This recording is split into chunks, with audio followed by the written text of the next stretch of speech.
Forex اور binary trading کا حکم. آن لائن بائنری ٹریڈنگ یا فارکس ٹریڈنگ شرعاً حلال ہے یا حرام؟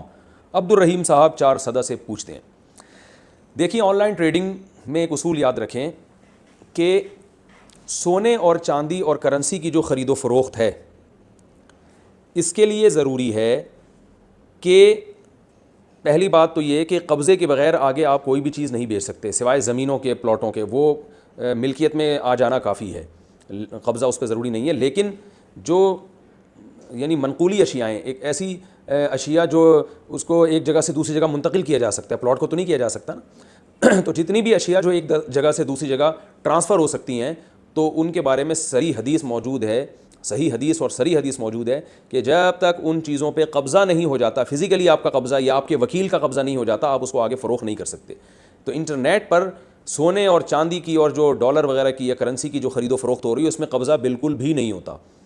بلکہ کیا ہوتا ہے کہ میں نے آپ کو ڈالر بیچے اور بس یہ فرض کر لیا کہ وہ ڈالر کے آپ مالک بن گئے ہیں. پھر ایک ہفتے بعد ڈالر اگر بڑھ گیا تو جو ہے آپ مجھے پیسے دے دیں گے, گھٹ گیا تو میں الٹا آپ کو دے دوں گا. اس طرح سے ڈفرینس برابر کرتے رہتے ہیں بیٹھ کے. یہ جوا ہے, سٹا ہے, بالکل حرام ہے, بالکل ناجائز ہے.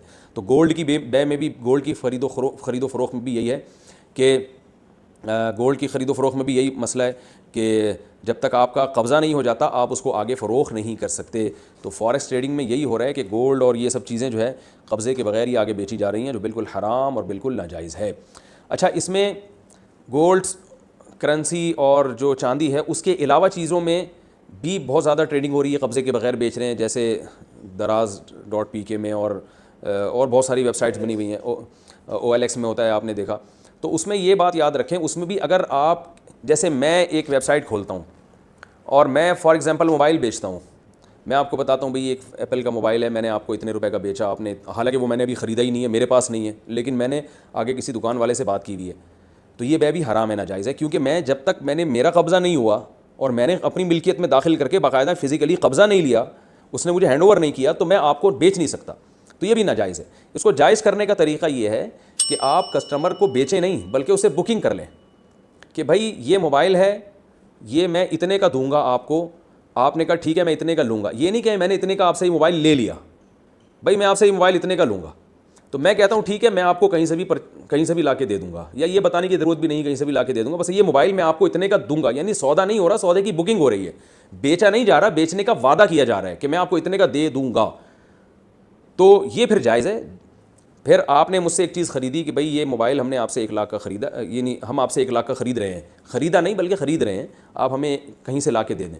تو میں مارکیٹ سے جا کے وہ پکڑتا ہوں اور میں آپ کو جب ڈیلیور کرتا ہوں تو اس وقت پھر یہ خرید و فروخت کا عمل ہو رہا ہوتا ہے. اس وقت میں موبائل یعنی آپ کو دے رہا ہوں اور آپ سے پیسے لے رہا ہوں, تو یہ خرید و فروخت کا اس وقت عمل ہو رہا ہے. تو جب اس وقت عمل ہو رہا ہے تو وہ چیز میرے قبضے میں بھی آ چکی ہے اور میں اس کا مالک بھی بن چکا ہوں. البتہ اس میں ایک خطرہ یہ ہے کہ چونکہ خرید و فروخت کا عمل اس وقت ہو رہا ہے, تو اس سے پہلے کسٹمر کے لیے بھی جائز ہے کہ وہ سودا کینسل کر دے, اور میرے لیے بھی جائز ہے کہ میں سودا کینسل کر لوں, کیونکہ ابھی ڈن نہیں ہوا ہے. وہ الگ بات ہے کہ وعدہ خلافی کرنا غیر اخلاقی حرکت ہے, بری حرکت ہے, لیکن آپ بہرحال 100% اس کے پابند نہیں ہے کہ آپ اب لازمی خریدیں گے ہی, کیونکہ ابھی خریدا نہیں, آپ کی ملکیت میں نہیں آیا. اور اس سے پہلے اگر ہلاک ہو جاتی ہے وہ چیز ہینڈ اوور کرنے سے پہلے, تو میرا نقصان ہوگا.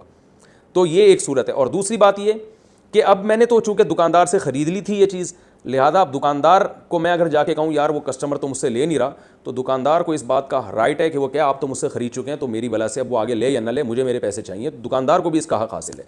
تو ایک طریقہ تو یہ ہے کہ آپ بیچیں نہیں بلکہ بیچنے کا وعدہ کر لیں کہ بھئی ہم آپ کو یہ چیز اتنے کی دے دیں گے. دوسرا طریقہ یہ ہے کہ آپ جو دکاندار ہے اس کے وکیل بن جائیں.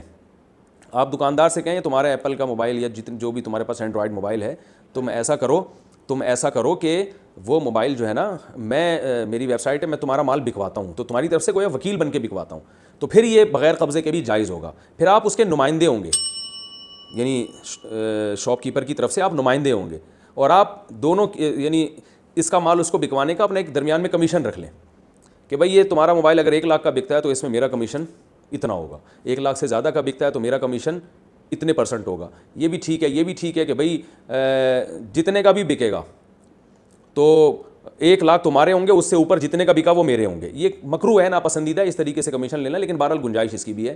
بہتر طریقہ یہی ہے کہ آپ شاپ کیپر سے یہ کہیں کہ میں تمہارا مال بکواؤں گا, اور بکوانے کا ایک مخصوص کمیشن طے کر لیں کہ میں اتنے % لوں گا, جتنے کا بکے گا اس میں سے اتنے % میرا. تو یہ ہر سیل پر 10 روپے میرے یا 100 روپے میرے. تو اس طرح سے دونوں کے لنک کے ذریعے جو آپ ایک درمیان میں کمیشن ایجنٹ بن سکتے ہیں, اور اس طرح بھی جائز ہے. لیکن یہ کہہ کے بیچنا کہ آپ کے پاس ایک چیز سرے سے ہے ہی نہیں, آپ کا قبضہ یہ ہے تو مگر آپ کا قبضہ نہیں ہوا ابھی اس کے اوپر, اور آپ اس کو بیچ دیں کہ میں نے تمہیں فروخت کر دی یہ چیز, تو یہ قبضے سے پہلے کی بے ہوگی, یہ جائز نہیں ہوگی. کسی کا ایجنٹ بن کے بیچ سکتے ہیں, خود سے نہیں بیچ سکتے آپ. پھر بھی سمجھ میں نہ آئے تو پولیس کو بتائیں, انشاءاللہ وہ آپ کو اچھی طرح سے سمجھا دے گی, یا کسی قریبی عالم سے رابطہ کریں, وہ انشاءاللہ آپ کو سمجھا دیں گے. اچھا بھائی, بغیر داڑھی والے کے پیچھے نماز ہو جاتی ہے, بغیر داڑھی والے امام کے پیچھے نماز پڑھنا جائز ہے یا ناجائز؟ ناظم صاحب دہلی سے. داڑھی کٹانا جو ہے نا یہ کبیرہ گناہ ہے, اور اپنے اختیار سے ایسے شخص کو امام بنانا جائز نہیں ہے. البتہ کوئی بن جائے تو اس کے پیچھے نماز بہرحال ادا ہو جائے گی. کورونا کی وجہ سے عمرہ رہ جانے کا کفارہ. میں 27 فروری کو عمرے کے لیے جا رہا تھا, ایئرپورٹ پر ہولڈنگ کے بعد میں نے احرام بھی باندھ لیا تھا. اس کے فوراً بعد اعلان ہو گیا کہ عمرے پر پابندی لگا دی گئی ہے. چنانچہ ہم سب نے احرام اتار دیا. کیا ہمارے اوپر دم واجب ہوگا یا نہیں؟ عبدالحسیب. دیکھیں, صرف اگر احرام کی چادر باندھی تھی اور لبیک یعنی تلبیہ پڑھ کر باقاعدہ احرام میں داخل نہیں ہوئے تھے, تو صرف چادر باندھ لینے سے احرام میں داخل نہیں ہوتے, لہذا وہ اگر آپ نے اتار بھی دیا تو کچھ نہیں ہے. لیکن اگر باقاعدہ لبیک اللہم لبیک لا شریک لک لبیک یہ والا پڑھ کے اور زبان سے اس کی نیت بھی کر چکے تھے آپ عمرے کی, تو پھر آپ احرام میں داخل ہو گئے تھے. اور پھر ایسی صورت میں اگر کسی مجبوری سے آپ کو احرام کھولنا پڑا تو شرعاً آپ پر دم بھی واجب ہے اور عمرے کی قضا بھی واجب ہے. دم کا طریقہ یہ ہے کہ آپ کسی کو فون کر دیں کہ بھئی مینا میں آپ کی طرف سے ایک جانور ذبح کر دیں, اور پھر جب موقع ملے آپ دوبارہ عمرہ کر لیں قضا کی نیت سے.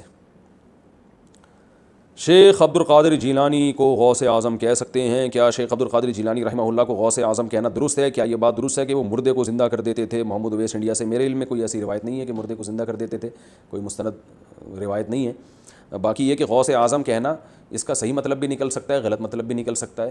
تو جو غوث اعظم کہہ رہا ہے اس پہ شرک کا فتویٰ لگانا تو درست نہیں ہے جب تک کہ اس سے اس کا مفہوم نہیں پوچھا جائے گا کہ تمہاری مراد کیا ہے اس سے.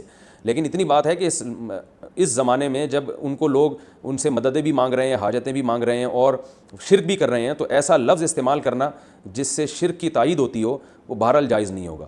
تو کم از کم اس زمانے میں یہ لفظ ان کے لیے استعمال کرنا جائز نہیں ہے, کیونکہ اس سے اس لفظ میں شرک کی بو بہرحال موجود ہے اور یہ شرک کا ذریعہ بہرحال بن سکتا ہے. تو پھر بھی میں یہ نہیں کہہ رہا کہ جو غوث اعظم ان کو کہتا ہے وہ کافر ہے, مشرک ہے, کیونکہ شریعت میں ہمیں ہر لفظ کو اور ہر کہنے والے کے بارے میں حکم یہ ہے کہ اس کا اچھے سے اچھا مطلب تلاش کرو, غلط مطلب پہ نہ لے کے جاؤ اس کو. لیکن بہرحال اگر کوئی یہ استعمال کرتا ہے تو اس زمانے میں اس کو ہم روکیں گے کہ یہ لفظ استعمال نہ کرے, کیونکہ اس سے شرک کی بہرحال تائید ہوتی ہے, شرک پھیلتا ہے اس سے.